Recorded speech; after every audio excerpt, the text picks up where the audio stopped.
Assalamualaikum warahmatullahi wabarakatuh. Alhamdulillah. Wassalatu wassalamu ala Rasulillah Muhammad ibn Abdillah wa ala alihi wa sahbihi wa man walah. Subhanaka la ilma lana illa ma 'allamtana innaka antal alimul hakim. Rabbi shrah li sadri wa yassir li amri wahlul 'uqdatan min lisani yafqahu qawli. Amma ba'du. Alhamdulillah, ibu-ibu sekalian saya muliakan, hadiah indah di mana Allah mengizinkan kepada kita untuk menghadapnya. Bukan main. Siapa kita ini sampai diizinkan Allah untuk bolak-balik menghadap kepada Allah Subhanahu wa taala dalam salat-salat kita. Saya pernah dengar dari para guru-guru kami, guru-guru saya. Mereka mengatakan di saat orang salat, di saat kamu salat, di saat saya salat, bukan hanya karena saya mau sholat, kamu mau sholat, akan tetapi karena kamu dianggap mulia di mata Allah, sehingga Allah izinkan dirimu untuk menghadap padanya. Ketika saya sholat, bukan hanya karena saya mau sholat, akan tetapi karena saya punya nilai di mata Allah, sehingga Allah izinkan kepada saya untuk menghadap padanya. Sebaliknya, ketika kamu tidak mau sholat, bukan hanya karena kamu tidak mau sholat, akan tetapi karena kamu sudah jatuh dalam pandangan Allah, terhina dalam pandangan Allah, sehingga Allah tidak lagi mengizinkan kepadamu untuk menghadap kepadanya. Ketika seseorang tidak sholat, bukan hanya karena dia tidak mau sholat, akan tetapi karena ia sudah tidak lagi bernilai di mata Allah, sehingga Allah tidak izinkan dia untuk menghadap padanya. Teman-teman, saudariku sekalian yang saya muliakan, kalau bicara tentang sholat nih teman-teman, ada 4 tingkatan, ada 4 kelas. Untuk kamu melihat sholatmu sudah ada di kelas yang mana. Kalau saya boleh bilang kelas teratasnya nih kelas bisnis, oke lah ya. Kelas bawahnya lagi kelas atasnya kelas eksklusif ya, kelas eksekutif. Terus bawahnya lagi kelas bisnis, bawahnya lagi kelas. Tapi ada 4 kelas, bawahnya lagi kelas gerbong. Nggak naik dalam kereta nih ya. Kelas yang paling bawah kita bahas nih, kelas gerbong nih. Kayaknya naik di atasnya nih ya, gerbongnya. Teman-teman sekalian, orang yang di saat mengerjakan sholat, dia kerjakan juga, tapi merasanya sebagai beban. Ya ampun, udah maghrib aja, baru juga asar. Ya ampun, males banget dah. Ini gak ada rusuh nih. Kita kan lagi jalan-jalan nih. Kita kan lagi belanja nih di Tanah Abang. Kita jamaah aja gimana sholatnya. Nah ini orang-orang yang menganggap sholatnya sebagai beban. Malas kalau disuruh sholat, terutamanya subuh. Terutamanya sholat subuh. Ini Allah ceritakan orang-orang yang seperti ini adalah kelompoknya orang munafik. Naudzubillah. Alladzina idza qamu ila sholati qamu kusala. Orang-orang yang kalau disuruh sholat bangun juga sih, tapi malas banget. Setan nih nemenin dia, kayak naroin batu di atas kepalanya, bikin dia berat mau ngerjain sholat. Kalau lagi tidur, ngipas-ngipasin matanya, bobo aja lagi. 5 menit lagi, 5 menit lagi. Bangun-bangun udah siang. Pernah terjadi padamu?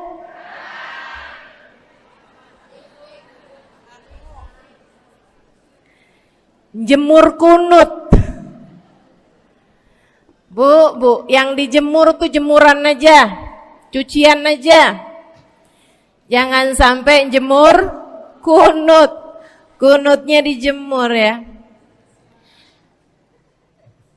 Ketika ada seseorang yang disampaikan kepada Nabi Muhammad bahwasanya orang itu tidak bangun kecuali sesudah azan subuh, artinya enggak tahajud, artinya enggak bangun di sepertiga malam terakhir, bangunnya sesudah azan subuh. Nabi mengatakan padanya tentang orang itu, Nabi bilang pada para sahabatnya, inna syaitan bala fi udhunih, itu adalah orang yang telinganya dikencingin sama setan. Pada pernah dikencingin setan? Kalau bangunnya habis azan tuh dikencingin setan. Kalau bangunnya udah terbit matahari dikencingin siapa kira-kira? Insyaallah.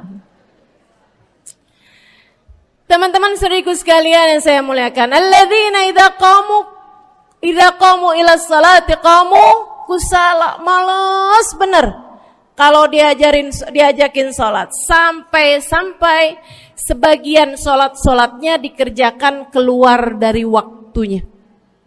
Yang seperti ini masuk dalam firman Allah Subhanahu wa taala, a'udzubillahi minasyaitonir rajim, fawailul lil musallin alladzina an salatihim sahun. Fawailul lil musallin alladzina hum an salatihim sahun. Celaka orang-orang yang salat. Kenapa kok orang salat celaka ya Allah? Sebab mereka an salatihim sahun, melalaikan salat mereka. Apa maksudnya melalaikan? Imam Sayyidina Ibnu Abbas dalam salah satu tafsir beliau mengatakan alladzina yuakhiruna an waqtiha au yuqaddimuha ila ghairi waqtiha. Orang-orang yang mengakhirkan salat sampai keluar dari waktunya atau memajukannya sebelum waktunya. Mau pergi ke Tanah Abang nih, jam 11. Ntar kita ribet nih urusan sholat duhur. Dah sholatin sekarang aja. Ini orang-orang yang fawailul lil musallin. Bu, sesibuk apapun dirimu, jangan pernah ninggal sholat. Bu, lagi ngerjain perkara penting apapun kamu, jangan pernah mengakhirkan sholat. Jangan pernah mengeluarkan sholat dari waktunya. Kenapa gitu? Karena bu, sholat itu urusanmu sama Allah. Gak ada yang lebih penting daripada itu. Gak ada yang lebih penting daripada itu. Siapa yang mementingkan Allah, dia bakal dipentingin sama Allah. Siapa yang meremehkan salatnya, berarti dia telah meremehkan Allah. Siapa yang meremehkan Allah, dia akan diremehkan oleh Allah. Na'udzubillah min dzalik. Buat adik-adik jomblo, jangan pernah mau kawin sama orang yang gak sholat. Biarpun kamu udah nunggu cukup lama, kalau ada yang lamar kamu dan dia gak sholat, jangan mau bu. Dek, ibu-ibu juga, kalau ada yang janda di sini,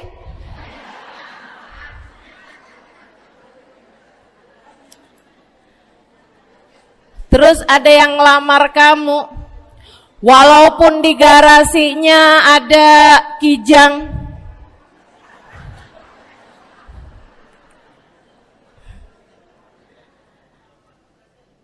ada bebek, motor maksudnya ya, datang melamar kamu, jangan terima. Orang yang gak sholat, kamu jangan mau jadi istrinya. Kenapa? Saya kasih tahu ya, Allah aja dia tinggalin, apalagi kamu.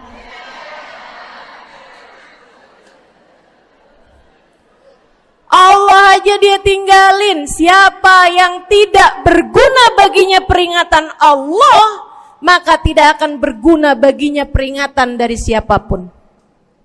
Tapi dia mencintai saya, Ustazah.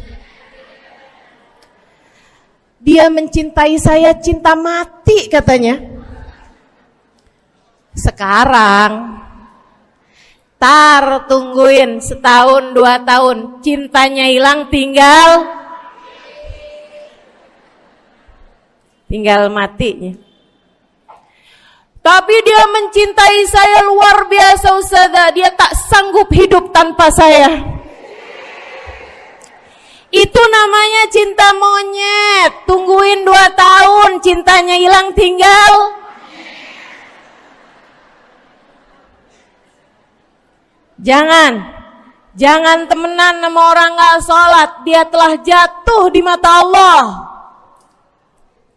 Maka kita pun belajar buat jadi orang-orang yang terus mendaki, terus meraih rahmatnya Allah, terus belajar buat jadi salah satu orang yang dipandang dengan rahmat oleh Allah Subhanahu wa taala. Salah satunya dengan cara kita memuliakan sholat. Kita menjaga sholat. Jagain sholatnya. Jangan masuk kelompok orang yang tadi itu sholatnya menjadi beban. Ini kelompok paling bawah nih. Naik ke kelas ekonomi. Tadi begitu ya? Kelas ekonomi, orang-orang yang sholatnya menjadi sebuah kewajiban. Dia kerjain, dia tahu itu wajib, dia gak akan tinggalin. Tapi sama halnya dengan kewajiban-kewajiban yang lain. Kita nih kalau mikirnya kewajiban, Bu, kalau gak diwajibin lagi seneng. Betul gak? Masih ada kayak beratnya gitu ngerjain sholat. Orang yang sholatnya dianggap sebagai kewajiban. Kayak anak-anak sekolah tuh, wajib pakai seragam, wajib ngerjain PR. Kalau 1 hari, besok enggak wajib pakai seragam. Ada enggak ya pakai seragam? Enggak ada. Enggak ada. Enggak ada yang besoknya dipakai seragam. Terus tanyain, kenapa kamu tetap pakai seragam? Abisnya saya suka sama seragamnya. Enggak ada. Karena mereka menganggap pakai seragamnya adalah kewajiban. Sekolahnya sebagai kewajiban. Jadi giliran besok libur anak-anak, hore gitu. Ada orang-orang yang sholatnya dianggap sebagai kewajiban. Nggak ada yang nambah kalau kewajiban tuh. Sholat sunnah boro-boro, sholat wajib aja kalau bisa dibikin sesingkat mungkin akan dilaksanakan dengan cara yang sesingkat-singkatnya.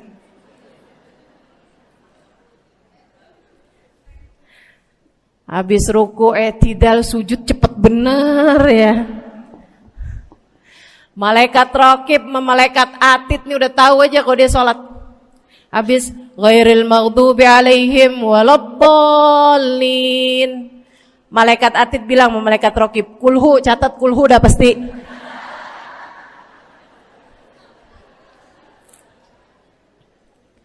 Kulhu aja gak kelar-kelar. Teman-teman saudariku sekalian yang saya muliakan, sholatnya dianggap sebagai sebuah kewajiban. Nggak nambah dengan sunnah, namanya wajib. Kita naik lagi insyaallah. Sholatnya kita naikkan dari yang kewajiban kita naik menjadi kelas bisnis, sholatnya sebagai sebuah kebutuhan. Bu, mudah-mudahan nih ibu-ibu, teman-teman semuanya yang sedang menyimak kajian pada hari ini, saya doakan, karena saya berharap saya pun juga didoakan agar menjadi salah satu orang yang sudah berada dalam tingkatan ini. Sholat kita tahu adalah kebutuhan kita. Sama kayak kebutuhan makan, Bu. Ibu kenyang nggak kalau makan nasi doang 2 piring? Kenyang. Siapa yang bilang nggak kenyang? Kalau kamu makan nasi doang sepiring, kenyang apa nggak kenyang? Kenyang. Akan tetapi pasti ibu-ibu mau nambah dah. Nambah apaan? Lauk. Nambah lauknya. Ada ikan asin, ada sayur asem. Langsung pada lapar nih. Ada sambal. Masya Allah, ada tempe goreng. Udah ibu ya, tetangga lewat kagak nyadar. Masya Allah. Teman-teman sekalian, kita nambah, bahkan udah kenyang pun kita masih cari lagi tambahan. Makanan apa nih yang bisa kita makan? Karena kita tahu makan adalah sebuah kebutuhan kita. Kita perlu sama makan. Kita butuh sama makan. Maka demikian pula dengan orang-orang yang sholatnya sudah dia tahu adalah sebagai sebuah kebutuhan. Cukup sih duhur 4 rakaat, dia nambah. Ada qobliyahnya, ada ba'diyahnya. Jam-jam 9 pagi nggak ada sholat wajib sih, tapi pengen ngemil, ya Bu ya, dengan cara kerjain sholat duha. Malam-malam abisnya isya, ampun mau tidur, ingat katanya Nabi, pesannya kepada Sayyidina Abu Hurairah, wasani habibi, kata Abu Hurairah, an utir qabla an anam. Kekasih saya Nabi besar Muhammad, kata Abu Hurairah, kasih pesan pada saya untuk jangan tidur sebelum sholat witir. Jadi habis kelar sholat isya langsung sambung sama witirnya. Dia tahu sholatnya adalah sebagai sebuah kebutuhan. Kebutuhan. Saya butuh untuk sholat karena saya butuh kepada Allah. Saya perlu sholat karena saya perlu kepada Allah. Saya perlu sholat karena saya tahu urusan saya sebesar apapun saya rasakan adalah kecil dalam pandangan Allah. Saya perlu sholat karena permasalahan dalam hidup saya yang saya rasakan sebesar gunung di atas pundak saya, di atas punggung saya, di hadapan Allah tak sampai seperti setitik debu yang mudah saja untuk dia angkatkan dari kehidupan saya. Maka kita pun menjadikan sholat sebagai sebuah kebutuhan. Lagi sakit, jangan ninggalin sholat. Kenapa? Kamu menghadap kepada yang punya kesehatan. Lagi banyak utang, jangan ninggal sholat. Sama, jangan utang lagi. Karena kamu menghadap kepada pemilik segala kekuasaan, pemilik dunia dan akhirat, pemilik semua uang di atas muka bumi ini adalah Allah. Makanya Habib Ali Habsyi, penulis kitab Maulid Simtud Durar, yang tadi ibu-ibu baca maulidnya, beliau pernah bilang, Ada dalam salah satu diwan beliau. Diwan tuh syair-syair beliau itu ya. Ali idza qad marid syafahu fi'lus shalah la'alla syirru sifa fi wad'i tilkal jibah. Kata beliau, Ali nih kalau lagi sakit, nih Habib Ali ya, beliau tuh padahal punya amal ibadah sangat banyak. Tapi Habib Ali bilang, Ali idza qad marid syafahu fi'lus shalah. Ali nih kalau lagi sakit, sembuhnya sama sholat. Sembuhnya sama sholat. La'alla sirru sifa. Rasa-rasanya memang Allah letakkan rahasia kesembuhan ada pada fi wad'i tilkal jibah, terletakkannya jabhah kita, dahi kita di tempat sujud.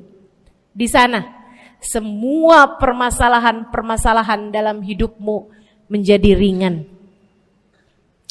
Saat kamu meletakkan dahimu di tempat sujud, kamu berbisik lirih kepada Allah, akan tetapi suaramu didengar sama yang punya arsy. Akan tetapi suara bisikanmu didengar segenap malaikat-malaikat yang ada di atas langit. Kemudian mereka mendoakanmu sehingga Allah mengatakan wasjud waqtarib, sujudlah kamu. Posisi sujudmu itu waqtarib akan membuatmu menjadi dekat dengan Allah Subhanahu wa taala. Sujudlah dan mendekatlah kepadaku, kata Allah. Agrab ma yakunul 'abd min rabbih fahuwa sajid, kata Nabi Muhammad. Fa'akthiru fihi du'a faqamin an yustajabulah. Tempat terdekat seorang hamba dengan Tuhannya adalah saat dia sedang sujud. Maka perbanyaklah doa dalam sujudmu, kata Nabi Muhammad. Doamu sangat mungkin diijabah oleh Allah. Apalagi kalau doanya kamu haturkan di sepertiga malam yang terakhir. Saat-saat di mana kebanyakan manusia di sekelilingmu yang lalai berada dalam tidurnya, berada dalam alam mimpinya. Para ulama tuh sampai bilang, Bu, dari kehususannya sepertiga malam yang terakhir, orang yang ngerjain maksiat aja sepertiga malam yang terakhir tuh tidur. Ibu gak pernah tahu orang-orang pulang diskotik jam berapa? Gak tahu ya, sama. Tapi Bu, yang pasti mereka tuh sepertiga malam yang terakhir malah pada pulang, malah pada tidur gitu. Orang maksiat aja itu sama Allah dibuat tidur tuh di jam-jam yang biasanya turun rahmatnya Allah. Allah mau milih nih mana nih hamba-hambaku, pilihan-pilihanku akan aku bangunkan untuk menghadapku. Kemudian Allah Subhanahu wa taala bertanya, hal min mustaghfirin, hal min taib, hal min talibi hajatin faunilahul matalib. Siapa nih di antara kalian yang lagi mohon doa, minta pertolongan, mohon ampunan, akan aku beri, kata Allah Subhanahu wa taala, sebab kalian meminta pada waktu yang paling aku suka. Kalau punya hajat minta. Kapan mintanya? Dalam sujud. Kapan sujudnya? Dalam sholatmu di sepertiga malam yang terakhir. Bu, ngelihat muka-mukanya pada punya hajat banyak-banyak nih.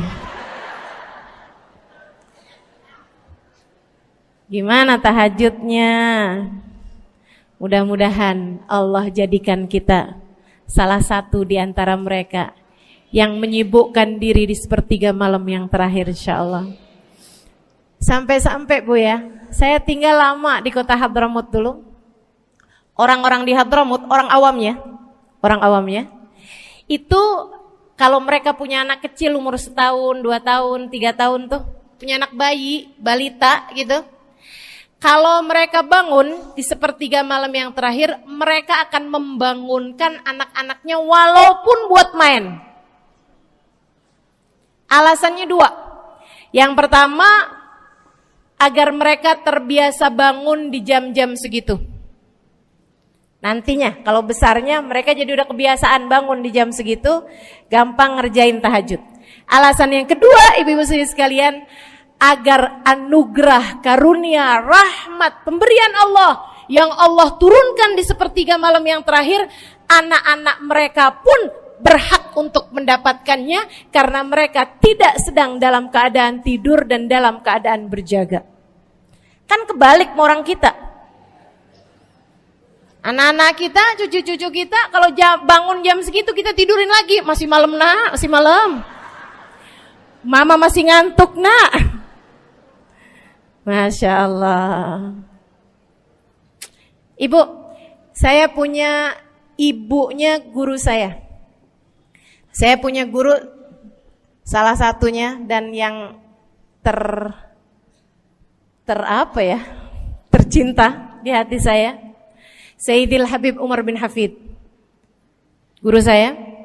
Beliau punya ibu namanya Hubabah Zahra. Almarhumah, baru meninggal masa-masa deket pandemi. Ya Bu ya, baru aja beberapa tahun silam meninggalnya. Itu ibu-ibu sekalian punya anak kalau nggak salah 12. Kalau nggak salah 12 anak beliau. Laki-laki 5. Kalau saya nggak salah ya, mohon maaf kalau saya salah. Kemudian yang perempuan 7. Semuanya soleh-solehah. Semuanya Bu, jadi orang-orang yang luar biasa, yang terutamanya anak yang pertama yaitu Habib Ali Masyhur, jadi mufti pada zamannya di Kota Tarim. Sampai wafatnya beliau masih sebagai mufti. Mufti itu Bu, permasalahannya umat semuanya ada di meja beliau untuk beliau selesaikan. Anak yang laki-laki yang paling kecil, Al Habib Umar bin Hafid, menjadi kita tahu semuanya ya, orang soleh, ulama, waliullah. Ibu-ibu sekalian, kita mau tahu nih, anak-anak soleh-solehah semacam itu ibunya kayak gimana gitu. Karena Bu, mohon maaf.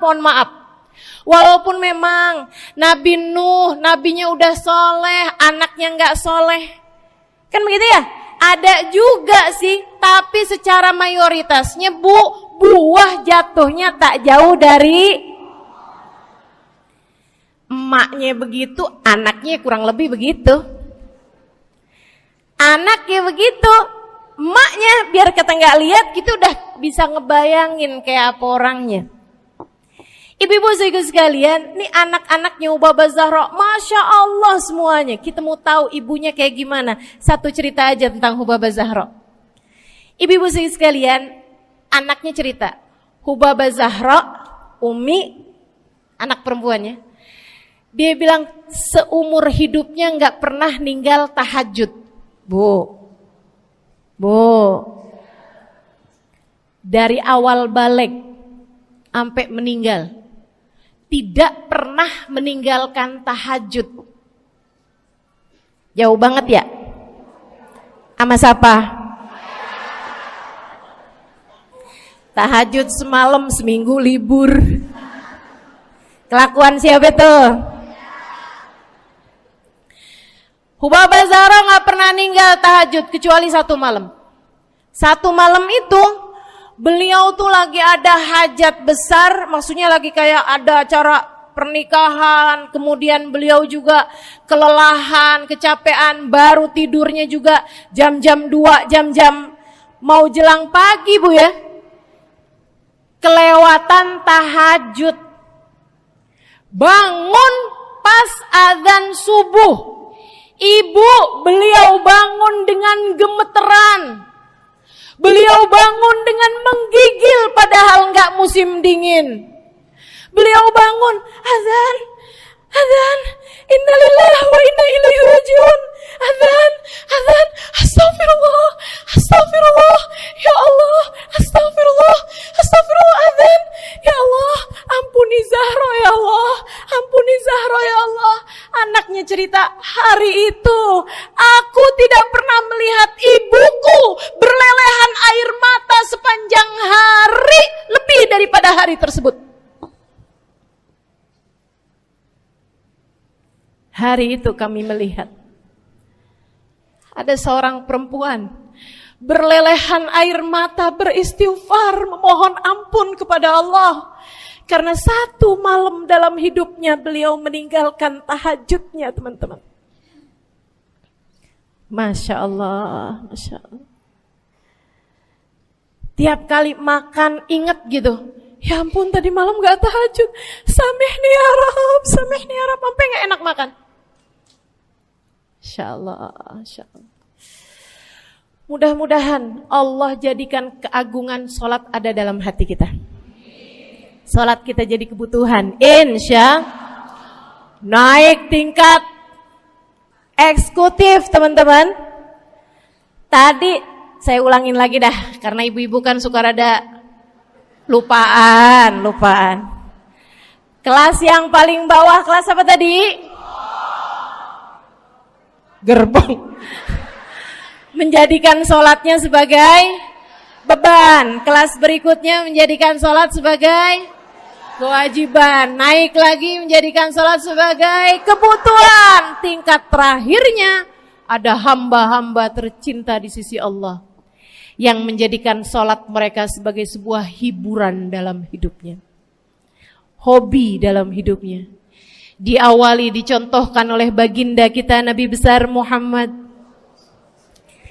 yang mengatakan dalam hadis sahihnya, wa ju'ilat qurratu aini fis shalah, wa ju'ilat qurratu aini fis shalah. Dijadikan, kata Nabi Muhammad, Allah telah dijadikan li untukku qurrat aini, kesenanganku dalam kehidupan, kebahagiaanku ada pada, hobiku ada pada as-shalah, salat. Nabi itu orang yang kesenangan beliau, hobi beliau adalah salat. Kana idza faza'ahu amrun aladha ila shalah. Kata para sahabat meriwayatkan, Nabi kalau lagi dengar kabar-kabar yang gak enak segera menuju kepada salat. Nabi kalau udah ada kabar-kabar Rasul pasukan kita terkalahkan di medan peperangan, Nabi ngelihat Bilal. Kemudian Nabi Muhammad nanya, udah dekat waktu sholat Bilal? Sebentar lagi Rasul, arihni bihaya Bilal, arihni bihaya Bilal. Yuk Bilal, sampaikan diri saya Bilal, tolong hibur diri saya Bilal. Segera azan dan kita akan sholat bersama-sama wahai Bilal. Kesenangan beliau, hobi beliau dalam sholat, dalam hidup adalah sholat. Teman-teman saya sekalian, bukan hanya Nabi Muhammad, tapi para sahabat-sahabat Nabi Muhammad, tapi para tabi'in, para tabi'in. Saudaraku sekalian saya muliakan, Sayyidina Umar bin Khattab alaihi ridwanullah, kana idza ja'ahu hal, apabila beliau dalam keadaan hatinya lagi khusyuk, hatinya lagi nyambung banget sama Allah Subhanahu wa taala, kalau mau salat sunnah manggil orang. Beliau sholat dalam masjid, ada orang mau sholat sunnah, ada orang lagi baca Quran dipanggil sama beliau. Kamu saya bayar ya, kamu duduk sebelah sini saya nih, baca Qurannya deketan saya sini, kamu saya bayar. Buat apaan wahai Sayyidina Umar? Buat negur saya, ngingetin saya lagi sholat nih. Oh gak usah dibayar Tuan. Yaudah kalau gitu kamu duduknya sebelah sini ya. Tugas saya apa Tuan? Kalau kamu lihat saya sholat berdirinya kelamaan, ingetin saya buat ruku. Kalau kamu lihat ruku saya kelamaan gak bangun-bangun, ingetin saya buat bangun. Kalau kamu lihat sujud saya kelamaan, ingetin saya buat duduk. Karena saya sekarang ini kalau lagi berdiri baca Al-Quran lupa buat ruku. Dari nikmatnya bacaan Quran beliau. Baik Tuhan, sholat, baca Fatihah, habis itu baca Quran, surat Al-Quran, dapat selesai satu, kok masih enak, baca lagi, masih enak lagi, baca lagi, yang sebelah beneran nih gak ruku-ruku. Beliau berdiri kemudian bilang, Tuan ruku, gak kedengeran. Beliau berdiri deketin telinganya, Tuan ruku, belum kedengeran juga, ruku, Allahu Akbar. Sayyidina Umar bin Khattab. Tabi'in, Sayyidina Ali Zainal Abidin. Pernah lagi sholat, rumahnya kebakaran, teman-teman. Sholat sunnah di waktu malam, rumahnya kebakaran. Orang-orang pada teriak-teriak, Tuan harik, nar, ya ibn binti Rasulillah, wahai anak dari cucunya Nabi Muhammad. Tuan, ada api di sekitarmu. Tuan, kebakaran. Tuan, kebakaran. Allahu Akbar. Sami Allahu liman hamidah. Enggak lihat apa-apa. Habis selesai sholat baru lihat, kebakaran nih rupanya. Orang-orang pada bilang, kami sudah mengingatkanmu Tuan. Apa jawab beliau? Al-hadni an-narul kubro. Di depan saya ada api yang jauh lebih besar, api neraka. Saya nggak lihat api sekecil ini. Masya Allah. Saudara sekalian yang saya muliakan, para ulama Allah Subhanahu Wa Taala. Terakhir saya mau ceritakan Sayyidil Habib Abu Bakar As-Sakran, penulis Wirid Sakran. Kalau teman-teman pernah tahu, beliau saudara sekalian saya muliakan dapat julukan As-Sakran, orang yang mabuk. Karena mabuk kepada Allah Subhanahu Wa Taala. Beliau pernah satu waktu kena penyakit di punggungnya. Beliau kemudian tanya sama dokter, kata dokter, wah ini nih penyakit mesti diangkat, mesti dioperasi. Ya udahlah, operasiin saya. Disuguhin 1 gelas khamr di waktu yang telah ditetapkan untuk jadi waktu operasi. Apa ini? Khamr, minuman keras. Zaman itu belum ada obat bius. Dia bilang, ini buat apa? Khamr ini Tuan, minuman keras ya, agar engkau nggak sadar. Jadi enak gitu kita ngoperasinya. Dia bilang, saya mau dengan kesehatan saya kepengen ngerjain taat kepada Allah. Saya nggak mau. Saya dapetin kesehatan saya dengan cara mengerjakan yang diharamkan Allah, yaitu minuman keras. Saya nggak perlu ini. Waduh, kalau gitu nggak bisa dioperasi Tuan. Kenapa soalnya? Ya nanti kan kesakitan, nanti susah operasinya gitu. Oh gampang. Kalau kalian pengen bikin saya nggak sadar, nggak perlu minuman keras. Terus gimana? Operasikan kalau saya sedang sholat. Maka mulailah, dokter-dokter udah pada siap. Beliau lagi sholat sunnah ya Bu ya. Allahu Akbar gitu. Mulai dokter buka baju belakangnya.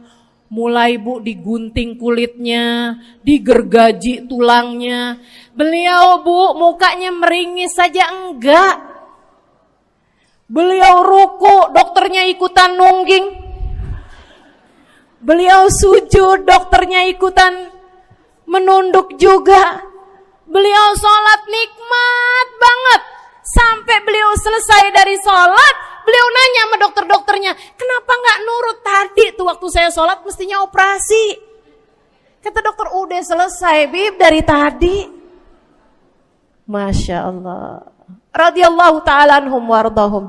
Ini bukan kelas-kelas kita, saya cuma ceritain aja sama ibu-ibu. Bukan berarti ibu-ibu nanti pas waktu sakit bilang sama dokter-dokter gak usah dibius. Beda hati Bu, beda hati. Ibu ya, beda iman, beda semuanya kita sama mereka. Yang pasti, makanya saya kan yang ini gak doa nih.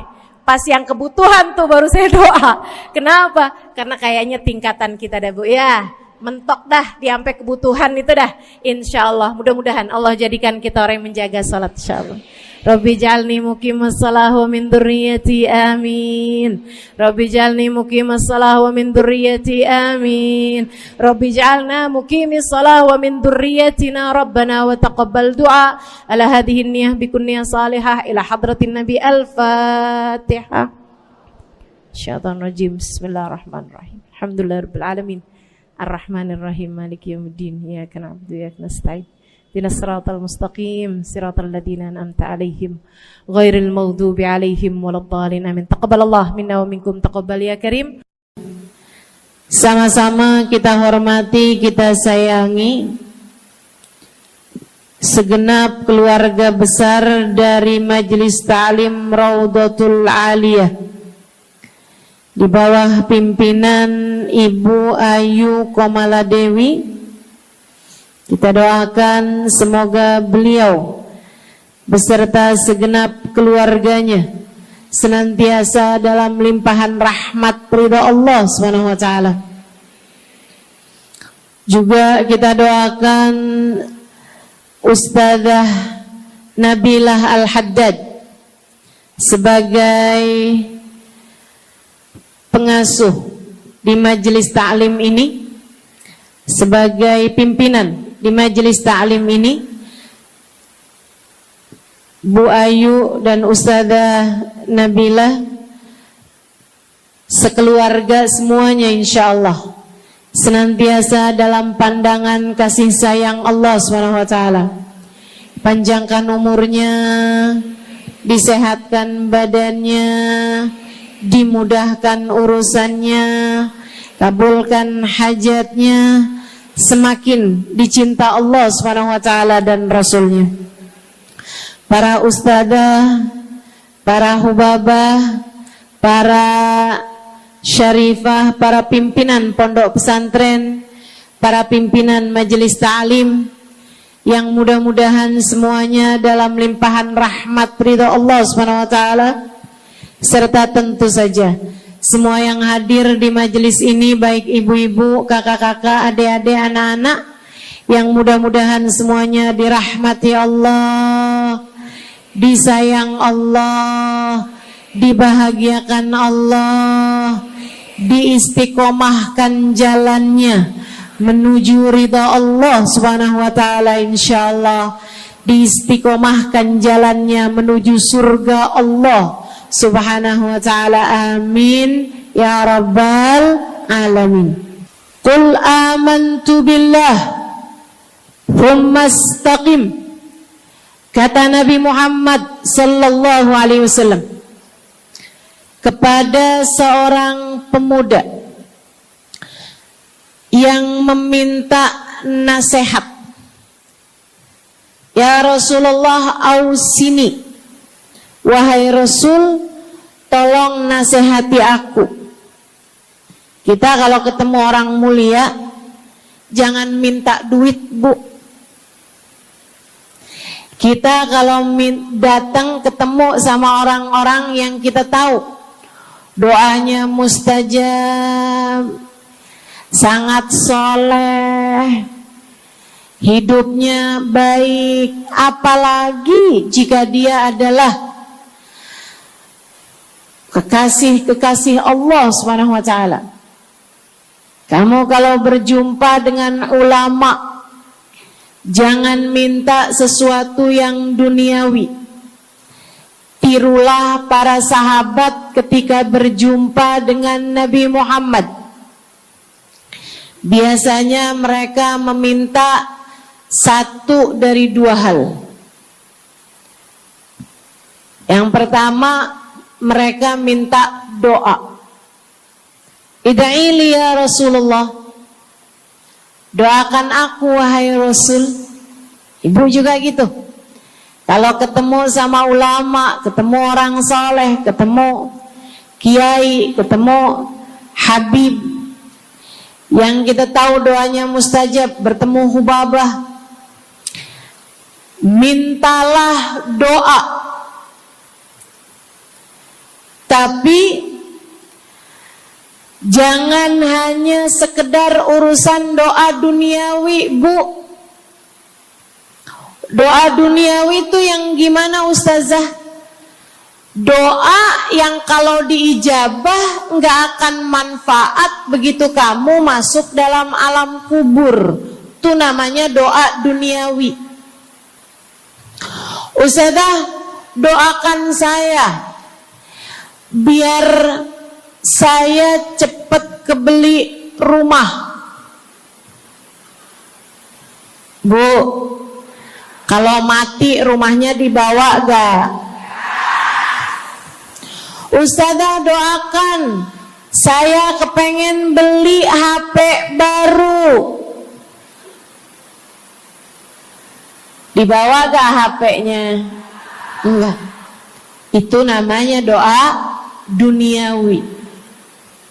Ustazah, Doakan biar suami saya tambah cinta.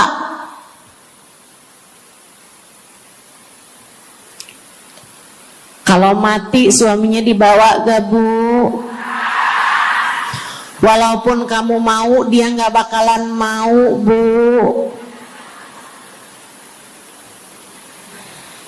Sesuatu yang sifatnya duniawi.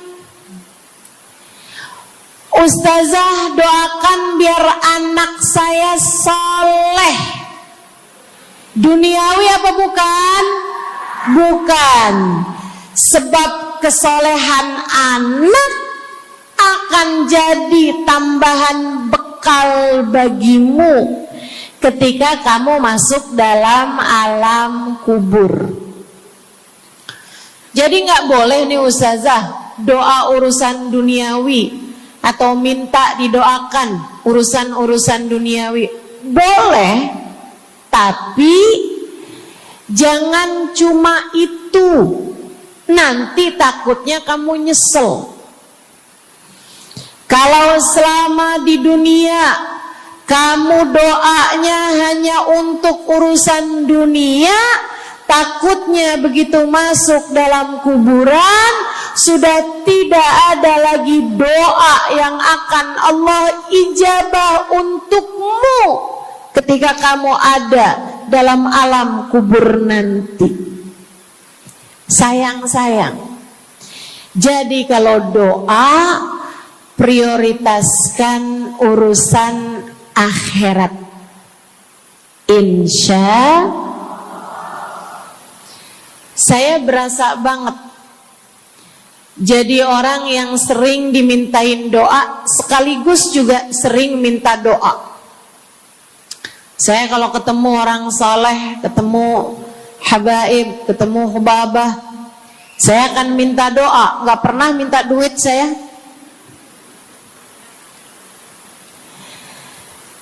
Ida'ili ya hubabah, ida'ili ya habib. Serius sekalian, sebagai orang yang sering juga dimintain doa, ustazah doakan saya. Banyak tuh. Saya merasakan perbedaannya saat saya ada di Tarim sama ketika saya sudah pulang dan kembali ke negeri ini. Waktu saya di Tarim, orang kalau minta doa sama saya, usik berdoa, tolong ya doain saya. Saya suka tanya, doa apa? Selalu aja, hampir semuanya mengatakan hal yang sama. Ida'ili bihusnil khatimah. Doakan saya biar husnul khatimah. Begitu nyampe ke Indonesia, kalau ada orang bilang ustazah doain saya, biasanya lanjut tuh doanya, minta apa langsung dibilang, nggak pakai tanya. Ustazah doain saya biar utang cepat lunas. Ustazah doain saya biar cepat dapat jodoh. Ustazah doain saya biar jadi orang kaya. Ustazah doain saya biar suami nggak mendua. Ya Allah, ternyata kebanyakan orang kita kalau minta doa seringnya urusan duniawi. Bukan berarti nggak boleh, boleh aja sih. Cuman takutnya begitu kamu mati nyesel kalau semua doamu selama ini adalah sesuatu yang tidak ikut kamu bawa ketika kamu mati.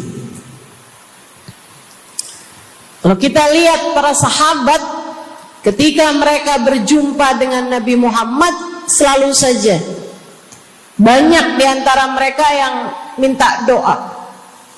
Nabi pernah tanya, doanya apa? Macem-macem jawaban para sahabat. Ada yang begini, Harithah menjawab, ida'ili an yarzuqani Allah asyhada fi sabilih. Rasul, doakan saya biar saya dikaruniai mati syahid di jalan Allah. Ada lagi yang lain doanya, ya Rasulullah, id'ili an yarzuqani Allah murafaqatan bika ya Rasulullah. Doakan biar saya nanti di masa sesudah kematian saya, di masa akhirat nanti bisa mendampingimu wahai Rasulullah, bisa berjumpa denganmu wahai Rasul, bisa ada dalam rombonganmu wahai Rasulullah. Doa-doa yang sangat ukhrawi, doa-doa yang sangat akhirat, karena mereka sudah faham tujuan hidup sesungguhnya adalah mencari ridha Allah Subhanahu wa ta'ala. Tujuan hidup sesungguhnya adalah bergerak menuju surga Allah Subhanahu wa ta'ala. Tujuan hidup sesungguhnya adalah berpulang kepada Allah dalam keadaan Allah ridha kepada kita. Sahabat tuh minta didoakan, ama yang kedua minta nasihat.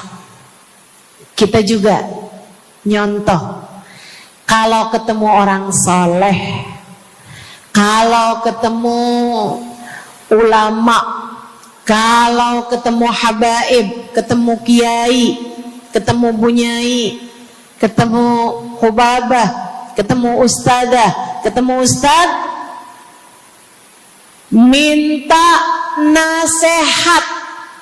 Selain daripada minta doa,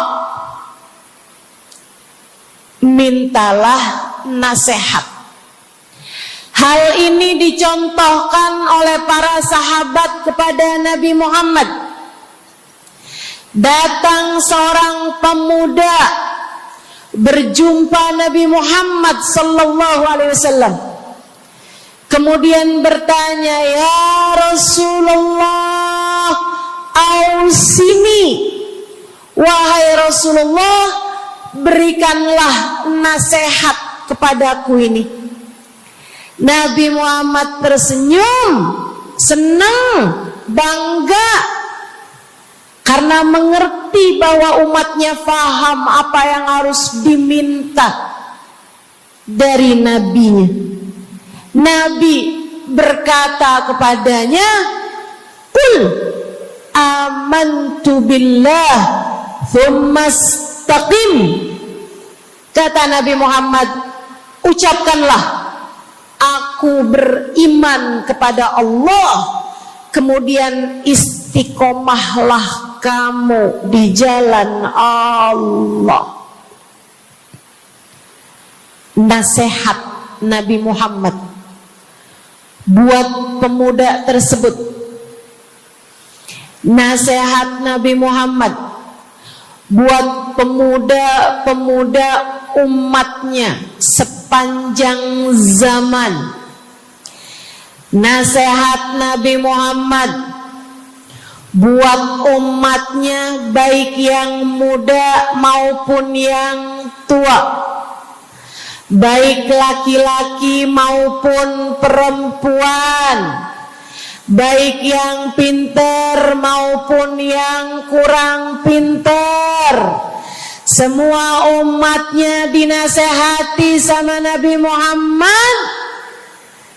Karenanya akan saya sampaikan hal ini kepadamu hari ini.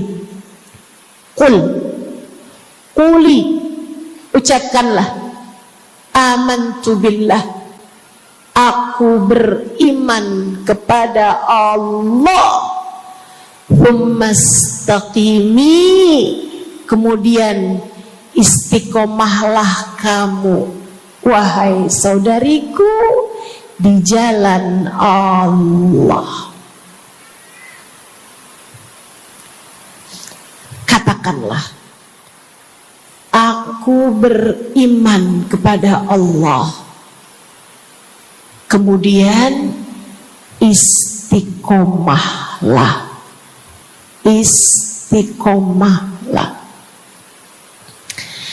Nasihat yang sangat indah dari baginda kita Nabi besar Muhammad, yang Allah karuniakan kepadanya jawami'al kalim, dapat selalu berbicara dengan kata-kata yang ringkas tapi padat. Nabi itu ucapannya ringkas tapi padat. Nggak kayak saya, Bu, udahlah panjang. Dan ya, mudah-mudahan Allah jadikan ucapan-ucapan kita jadi kalimat-kalimat yang akan membawa kita menuju surga. Jadi ucapan-ucapan yang akan bawa kita menuju ridha Allah SWT. Ibu-ibu, kita sama-sama belajar, biar kalau ngomong itu enggak panjang-panjang, akan tetapi bermutu, berkualitas. Terutama Bu, ibu kalau ngomong sama anak-anak ibu, kadang-kadang panjang bener. Padahal itu aja, anak sampai hafal. Iya mah, katanya gitu. Betul begitu? Nabi kalau ngomong pendek aja tapi penuh makna. Nabi kalau bicara seringkali nggak panjang-panjang tapi sangat berarti. Satu hadis beliau saja bisa disyarahkan, diberi keterangan, hingga bahkan berkitab-kitab banyaknya. Ibu-ibu sekalian, salah satu dari ucapan ringkasnya Nabi Muhammad, amantu billah, kata Nabi, qul amantu billah, tsumastaqim, ucapkanlah, aku beriman kepada Allah, kemudian istiqomahlah di jalan Allah. Apa itu istiqomah? Lurus, jangan belok-belok. Lurus, jalan terus. Jalannya adalah jalan yang lurus. Itu yang selalu kita minta dalam tiap rakaat sholat kita. Kita berdoa kepada Allah, ihdinas siratal, ya Allah, tempuhkanlah untuk hidup kami ini jalanmu yang lurus. Sama kayak kamu lagi bilang, ya Allah, karuniakanlah dalam kehidupan kami keistiqomahan di jalanmu ya Allah. Kamu selalu minta istiqomah 17 kali sekurangnya tiap hari. Betapa sangat pentingnya istiqomah ini, saudaraku sekalian. berada dalam jalan yang lurus. Saya mau bahas jalan lurus yang dimaksud ini apa aja. Satu, kamu harus lurus imannya. Amantu billah, aku beriman kepada Allah. Kata Nabi Muhammad sallallahu alaihi wasallam, "Qul amantu billah," ucapkanlah, aku beriman kepada Allah. Maka istiqomah tersebut yang nomor satu adalah dalam urusan keimanan. Bu, Kak, Dek, Nak, yang lurus imanmu. Iman yang lurus tuh yang gimana, Ustazah? Iman yang lurus adalah memahami dua kalimat syahadat yang menjadi pintu gerbang keimananmu. Orang kalau masuk Islam, dia jadi orang yang beriman, dia mengucapkan kalimat syahadat. Apa itu? La ilaha illallah. Yang pertama, yang kedua, Muhammad Rasulullah.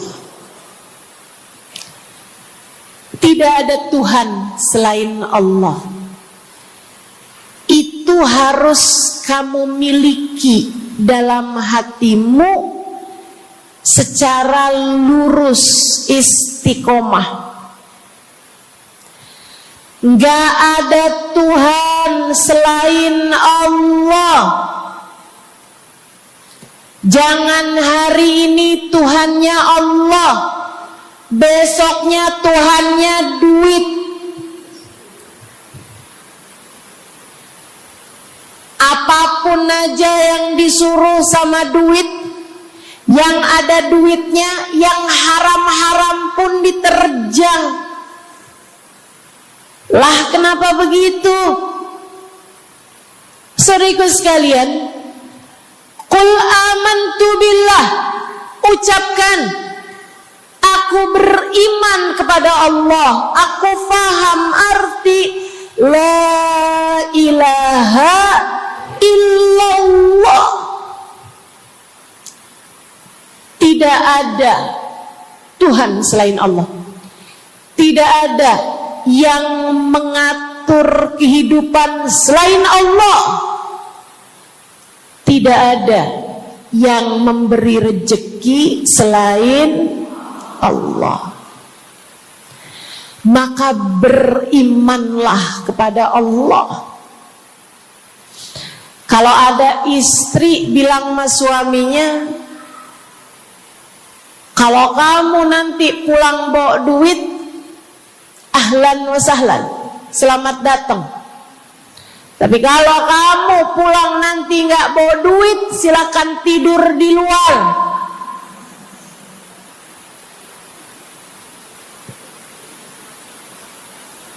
Kamu sepertinya kurang beriman. Kamu lupa bahwa pemberi rezeki bukan suamimu, melainkan yang ngasih rezeki itu cuma satu, Bu. Namanya bukan pekerjaan, bukan atasan, bukan pemerintah. Yang ngasih rezeki cuma Allah Subhanahu wa ta'ala. Maka berimanlah atas hal itu. Jangan nyalahin si ini, nyalahin si itu. Imanmu benerin. Imanmu benerin. Banyak orang saya liatin itu suka pada repot urusan rezeki. Banyak banget. Di dunia ini nih banyak yang suka repot urusan rezeki. ngejar dunia abis-abisan, ngejar duit segala macam cara, sampai omongannya nggak jadi omongan orang beriman. Waktu dibilangin jangan nyari rejeki yang haram, cari rejeki yang halal. Jangan berani ngambil yang bukan hakmu. Dia bilang begini nih, ya ustazah nggak tahu zaman sekarang, jangankan nyari yang halal, nyari yang haram juga susah saja.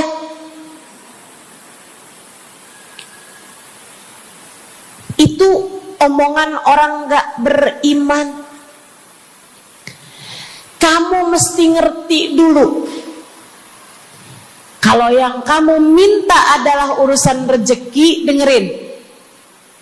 Kalau yang kamu minta urusan rezeki, kamu harus datang kepada alamatnya. Yang sering kali membuat kamu setengah mati urusan rezekimu, sampai mau-maunya menghinakan diri, minta-minta sama orang, berharap dari orang. Seorang ibu berharap dari anaknya, seorang istri berharap dari suaminya.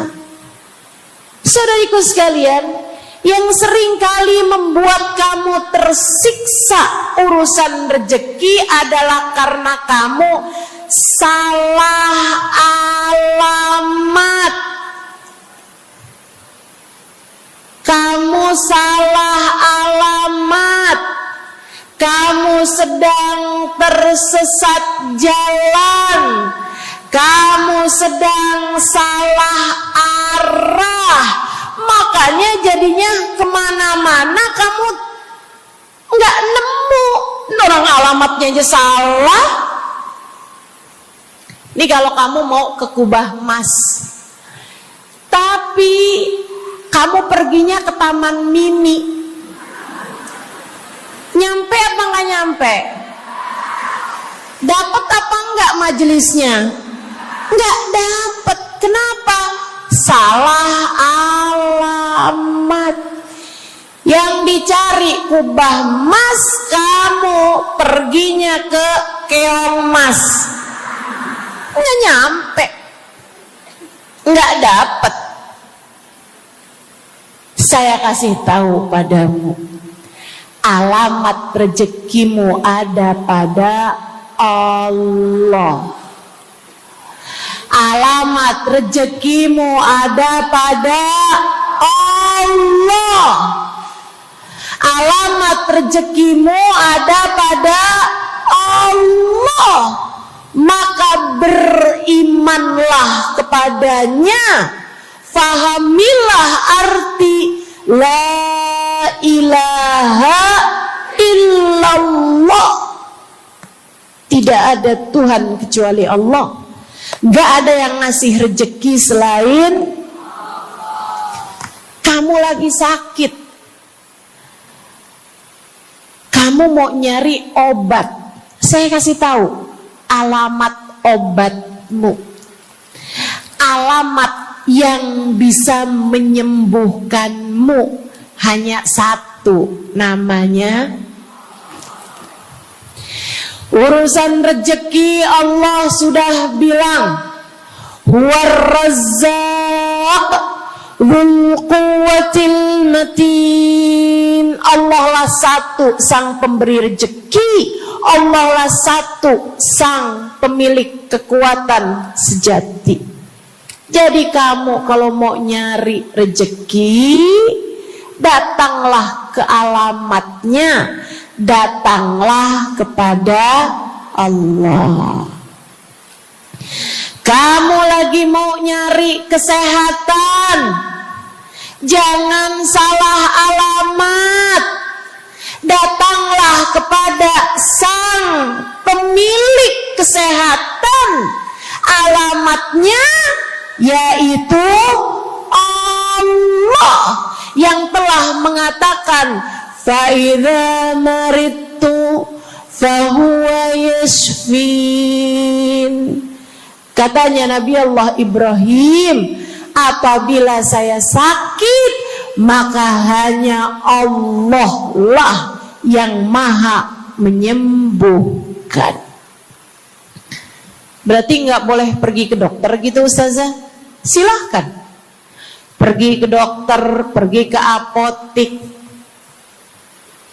datang kepada orang yang doanya mustajab, minta didoakan. Tapi semua hanyalah sebab, semua hanyalah wasilah. Sang penyembuh sejati adalah Allah. Saudariku sekalian yang saya muliakan, kalau kamu merasa saya lemah Ustazah, gak punya kekuatan, kalau kamu merasa saya bodoh Ustazah, saya tidak mengerti di mana alamat ilmu, di mana alamat pengetahuan. Bu, Kak, Nak, anak-anak nih yang masih lagi belajar di pondok pesantren, yang masih lagi belajar di mana-mana, saya kasih tahu padamu, alamat ilmu ada pada Zat yang Maha Satu, namanya Allamal insana malam ya'lam. Allah lah yang mengajari manusia apa yang tidak dia ketahui. Pengen dapat ilmu, datanglah kepada Allah. Pengen punya kekuatan, datanglah kepada Allah. Saya udah tua Ustazah, saya janda pula Ustazah, saya nggak punya kekuatan ya Ustazah. Kekuatanmu hanya ada pada Zat yang Maha Satu, Allah Subhanahu wa Ta'ala. Datanglah selalu padanya. Imanmu jangan biarkan ia naik turun. Imanmu biarkan ia kokoh di dalam hatimu. Jangan percaya kalau ada yang bilang kekuatan ada pada uang. Jangan percaya. Percaya hanya satu aja, kekuatan ada pada Allah. Jangan percaya orang bilang kekuatan ada pada kecantikan. Kalau kamu cantik, kamu kuat, suamimu gak akan kemana-mana. Jangan percaya, Bu. Percaya hanya satu aja, kekuatan ada pada Allah Subhanahu wa Ta'ala. Kamu takut terjadi hal-hal yang buruk bagimu, bagi anak-anakmu. Kamu kepengen ada yang jaga. Ibu gak usah pusing-pusing mau nyari bodyguard, gak usah pusing-pusing mau sewa security, pengamanan. Sebab sang pemberi keamanan hanya satu, namanya Wallahu ya'simuka minan nas. Hanya Allah satu yang dapat menjagamu dari kejahatan manusia. Qul a'udzu birabbin nas. Katakanlah, aku berlindung kepada sang penjaga manusia, sang pemelihara manusia, sang pengasuh manusia. Allah Subhanahu wa ta'ala. Berimanlah padanya, istiqomahlah. Bu, gak ada yang bisa bikin orang meninggal selain Allah. Gak ada. Tapi dia ditabrak orang, Ustazah. Kalau gak ditabrak dia gak bakalan mati. Kamu kebalik. Justru karena dia harus mati, Allah jadikan dia ditabrak. Jelas? Ini imannya mesti yang benar nih. Jangan kamu kira ini ada dokter malpraktek sehingga dia kemudian meninggal dunia. Jangan kamu kira karena salah minum obat dia mati. Bukan, ibu-ibu sekalian, justru karena dia harus mati, karenanya kemudian ketemu sama dokter yang malpraktek lah, ketemu sama obat yang salah lah. Itu hanya sebab kematiannya itu sendiri.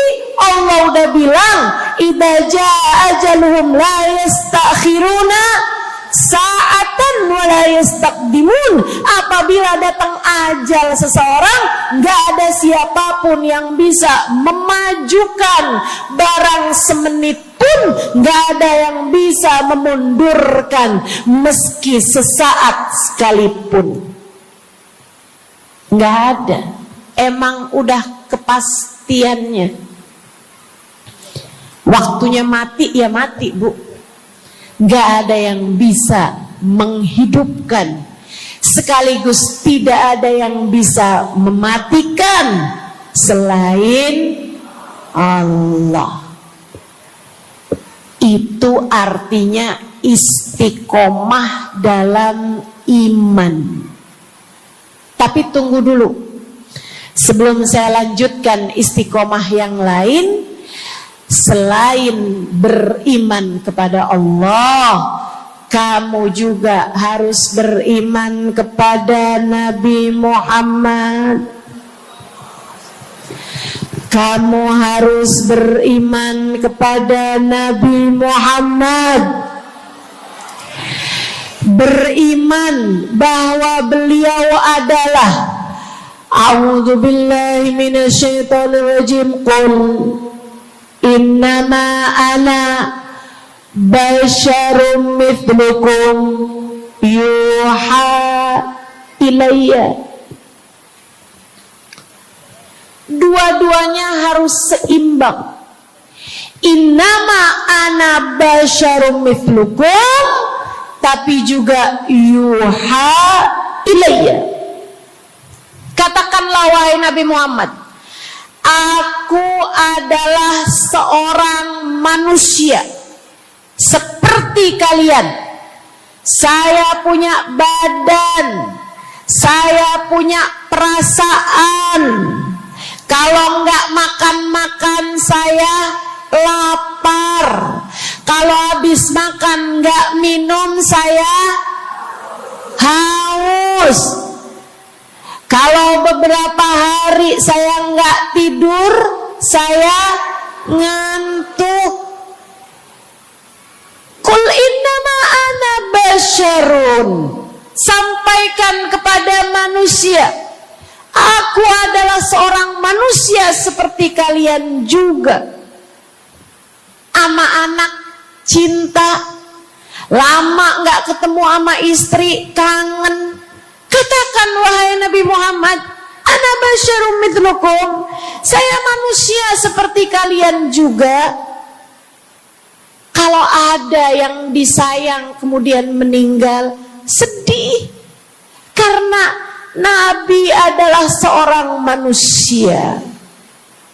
Tapi tunggu dulu, beliau tidak hanya sekedar manusia, Itu adalah satu sisi kehidupan Nabi Muhammad. Jangan lupa, innama ana basyarum mithlukum, tapi yuha ilayya, aku diberi wahyu,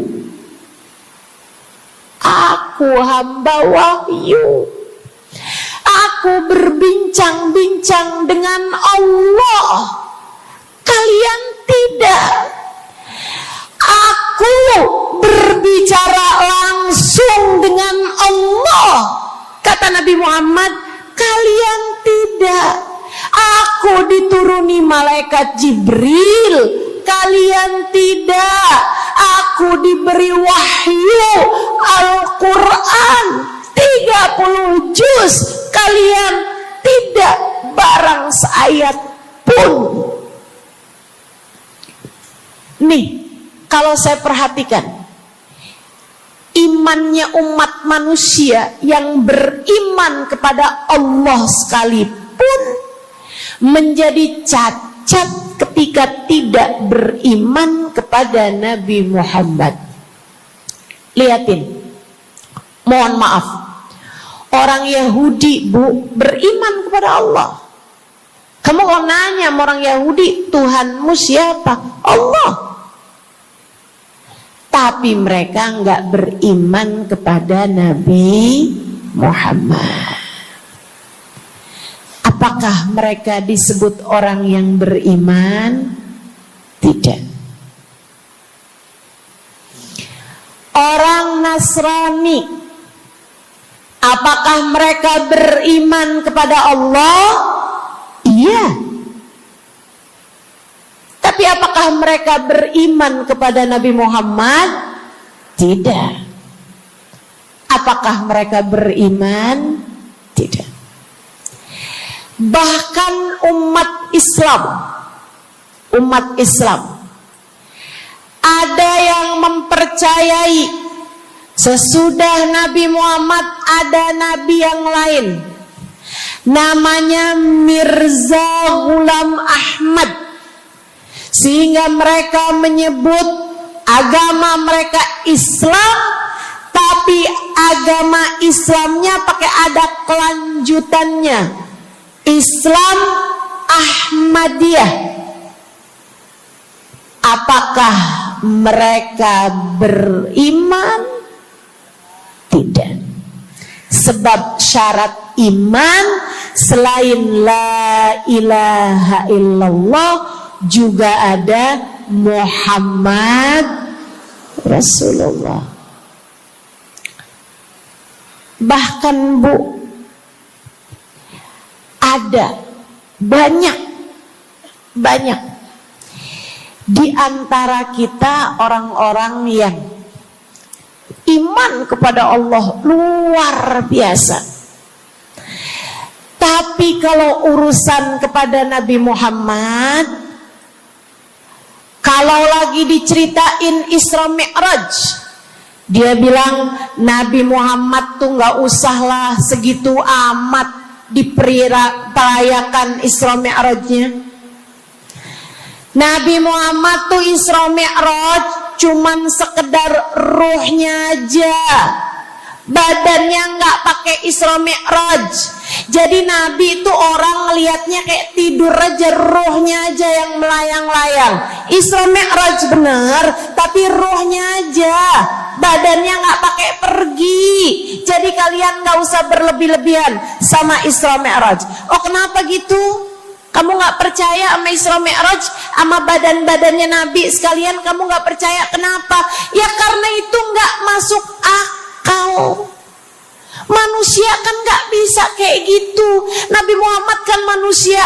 Kamu lupa bahwa Nabi walaupun manusia, beliau adalah yuha ilayya. Beliau adalah hamba wahyu.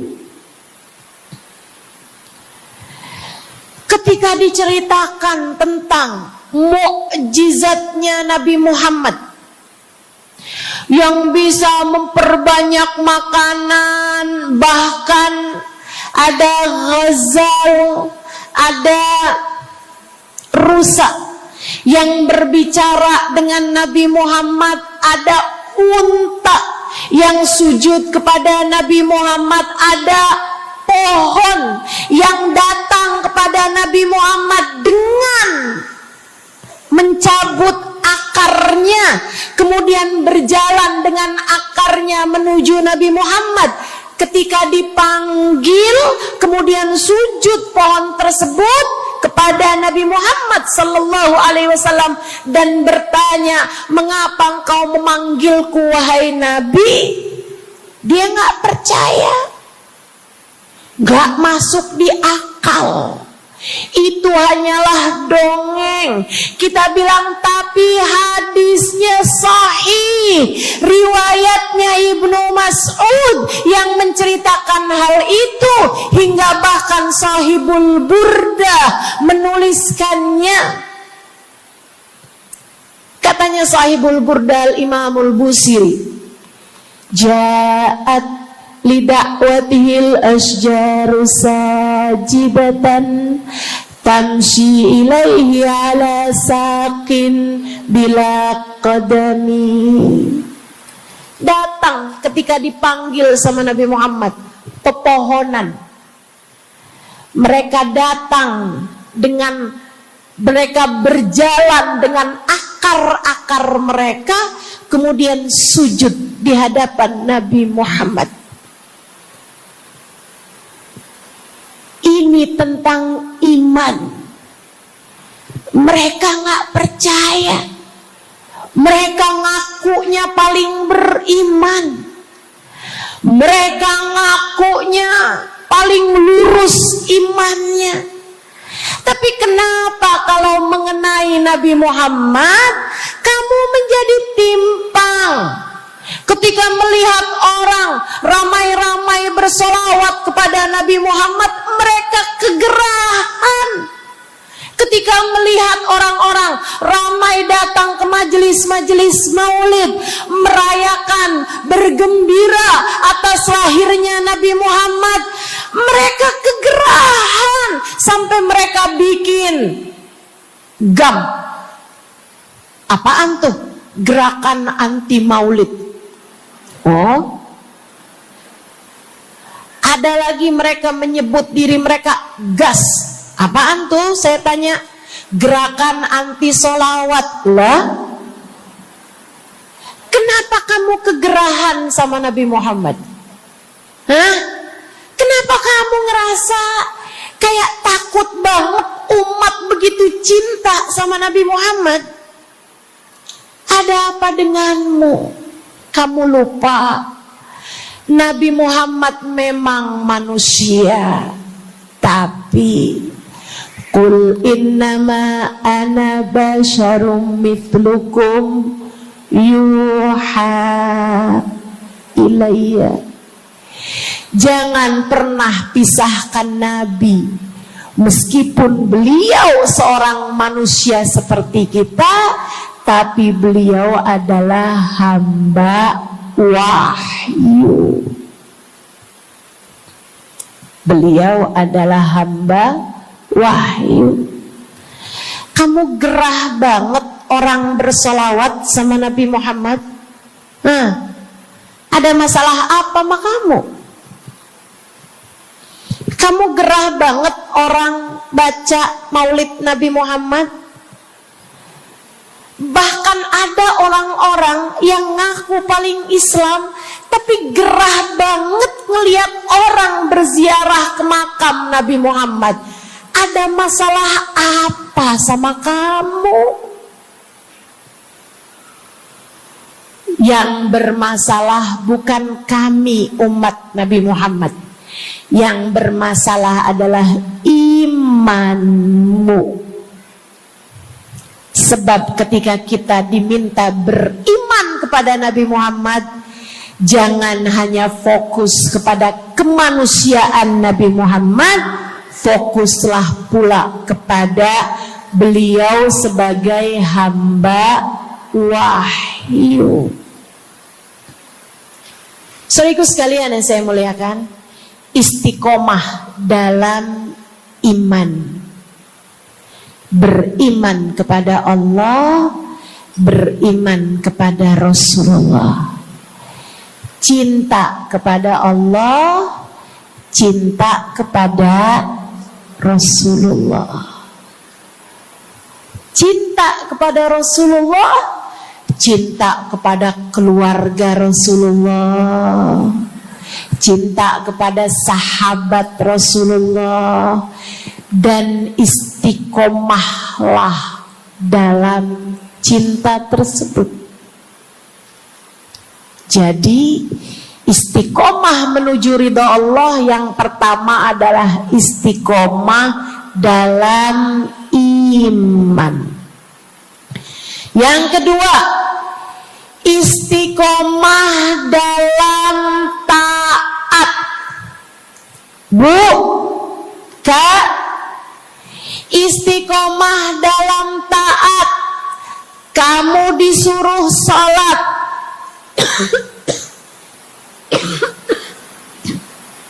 istiqomahlah, jangan tinggal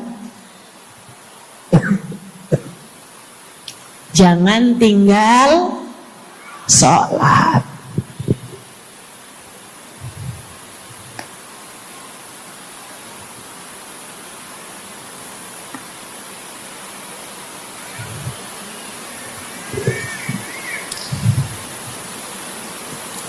Kamu diperintah buat puasa Ramadan, jangan tinggal puasa. Yang kemarin puasanya bolong karena menstruasi, karena haid,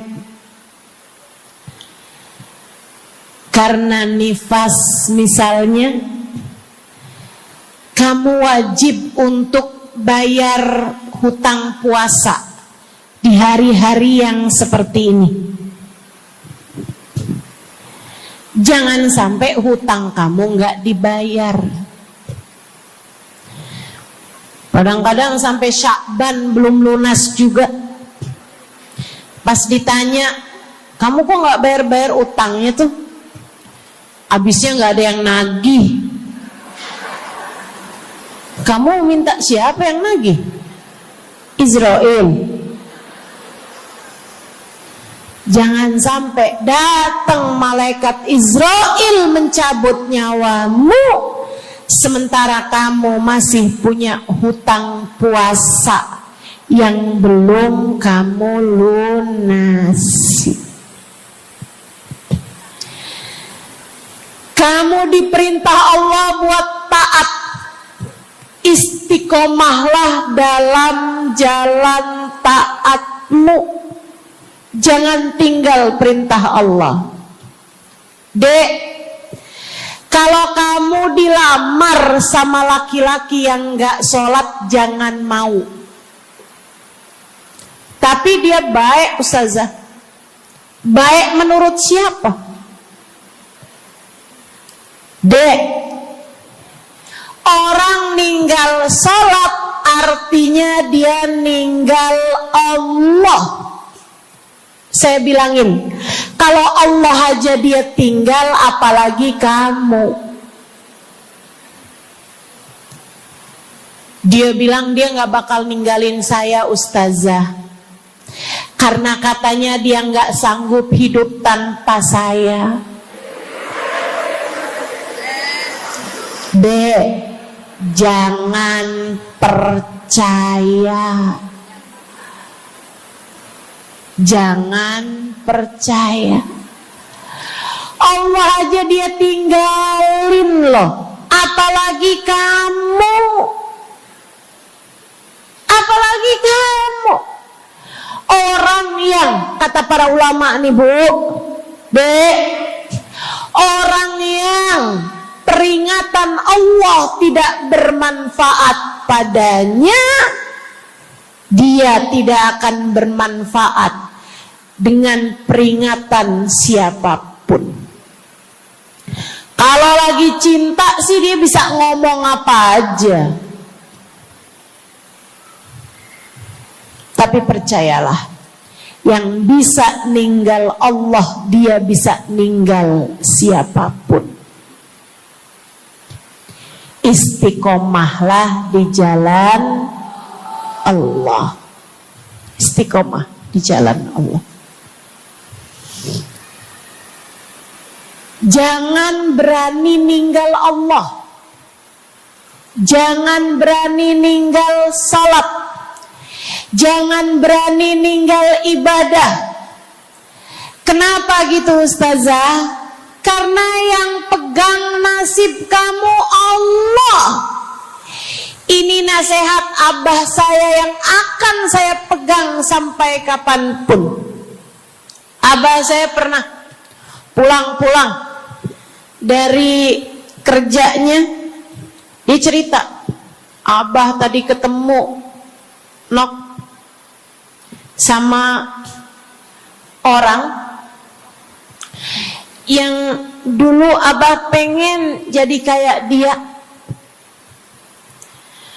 Dia itu dulu waktu zaman abah muda, abah kepengen kayak dia, ganteng, kaya, sehat, orang tuanya kaya, dia bisa sekolah. Abah kepengen sekolah, gak ada biayanya. Abah harus bantu orang tua buat nyari nafkah, sehingga akhirnya putus sekolah, SD aja gak tamat.